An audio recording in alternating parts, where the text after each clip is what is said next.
Praise the lord.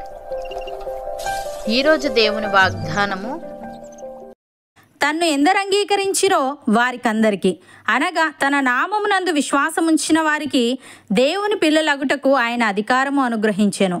యోహాను సువార్త 1వ అధ్యాయము 12వ వచనము. సహోదరి సహోదరులారా, ఈ వాక్యం బహుశక్తివంతమైనది మరియు లోతైన అర్థంతో నిండి ఉంది. ఇది యేసుక్రీస్తును అంగీకరించే మరియు ఆయనను విశ్వసించే వారికి ఇవ్వబడే అద్భుతమైన అధికారాన్ని గురించి మాట్లాడుతుంది.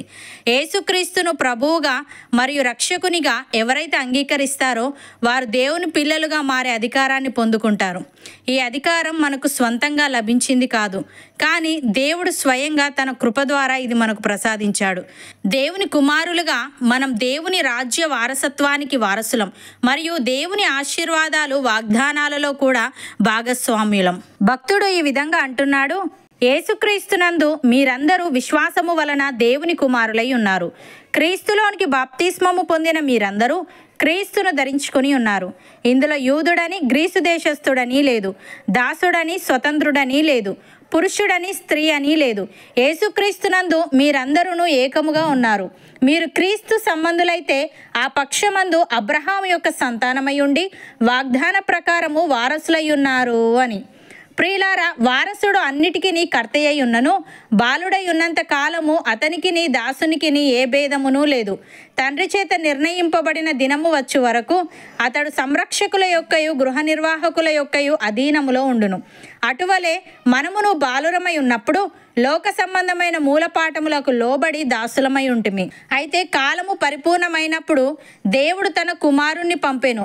ఆయన స్త్రీ అందు పుట్టి మనము దత్తపుత్రులము కావాలనని ధర్మశాస్త్రమునకు లోబడి ఉన్న వారిని విమోచించుటకై ధర్మశాస్త్రమునకు లోబడిన వాడాయను. మరియు మనము కుమారులమై ఉన్నందున నాయన తండ్రి అని మొరపెట్టు తన కుమారుని ఆత్మను దేవుడు మన హృదయములలోకి పంపెను. కాబట్టి మనం ఇక దాసులము కాము, కుమారులమే. కుమారులమైతే దేవుని ద్వారా వారసులము. అపోస్తలుడైన యోహాను ఈ విధంగా అంటున్నాడు: మనము దేవుని పిల్లలమని పిలువబడినట్లు తండ్రి మనకెట్టి ప్రేమను అనుగ్రహించెనో చూడుడి. మనము దేవుని పిల్లలమే. ఈ హేతువు చేత లోకము మనలను ఎరుగదు, ఏలయనగా అది ఆయనను ఎరుగలేదు. ప్రియులారా, ఇప్పుడు మనము దేవుని పిల్లలమై ఉన్నాము. మనం ఇక ఏమవుదుమో అది ఇంకా ప్రత్యక్షపరచబడలేదు, కానీ ఆయన ప్రత్యక్షమైనప్పుడు ఆయన ఉన్నట్లుగానే ఆయనను చూతుము గనుక ఆయనను పోలి ఉందుమని ఎరుగుదుము. ఆయన యందు ఈ నిరీక్షణ పెట్టుకొనిన ప్రతివాడును ఆయన పవిత్రుడై ఉన్నట్టుగా తన్ను పవిత్రునిగా చేసుకొనును అని. సహోదరి సహోదరులారా, క్రీస్తు యేసునందు జీవమునిచ్చు ఆత్మ యొక్క నియమము పాప మరణముల నియమము నుండి మనలను విడిపించెను. ఎట్లనగా ధర్మశాస్త్రము దేనిని చేయజాలకపోయెనో దానిని దేవుడు చేసెను.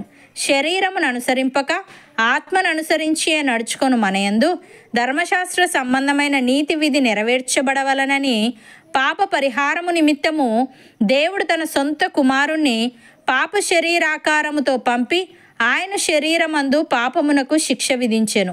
శరీరానుసారులు శరీర విషయముల మీద మనస్సునుంతురు, ఆత్మానుసారులు ఆత్మ విషయముల మీద మనస్సునుంతురు. శరీరానుసారమైన మనస్సు మరణము, ఆత్మానుసారమైన మనస్సు జీవమును సమాధానమునై ఉన్నది. అవును అన్నవారు నాతో పాటు ప్రార్థనలో ఏకీభవించండి. పరిశుద్ధుడా, ప్రేమగల తండ్రి, నిన్ను ఎందరు అంగీకరించిరో వారికందరికి, అనగా నీ నామమునందు విశ్వాసముంచిన వారికి నీ పిల్లలగుటకు నీవు అధికారం అనుగ్రహించావు. తండ్రి, నీకు స్తుతులు. దేవా, నీలోనికి బాప్తిస్మము పొందిన మేమందరము నిన్ను ధరించుకొని ఉన్నాము గనుక మేము నీ సంబంధులమైతే ఆ పక్షమందు అబ్రహాము యొక్క సంతానమై ఉండి వాగ్దాన ప్రకారము వారసులమై ఉన్నాము గనుక నీకు కృతజ్ఞతలు. దేవా, మేమిక ఏమవుదుమో అది ఇంకా ప్రత్యక్షపరచబడలేదు, కానీ నీవు ప్రత్యక్షమైనప్పుడు నీవు ఉన్నట్లుగానే నిన్ను చూతుము గనుక నిన్ను పోలి ఉందుమని ఎరుగుదుము. గనుక నీ యందు ఈ నిరీక్షణ పెట్టుకొనిన మేము నీవు పవిత్రుడవై ఉన్నట్టుగా మమ్ములను మేము పవిత్రము చేసుకునే వారముగా ఉండుటకు సహాయము దయచేయమని నీవు పాప మరణముల నియమము నుండి మమ్ములను విడిపించావు గనుక మేము శరీరమును అనుసరింపక ఆత్మను అనుసరించి నడుచుకుంటూ ఆత్మానుసారముగా జీవించుటకు కృపచూపమని ఆత్మ సంబంధమైన ప్రతి ఒక్క ఆశీర్వాదాన్ని మాలో ప్రతి ఒక్కరికి నీవే అనుగ్రహించమని యేసుక్రీస్తు నామమున ప్రార్థిస్తున్నాము తండ్రి. ఆమెన్.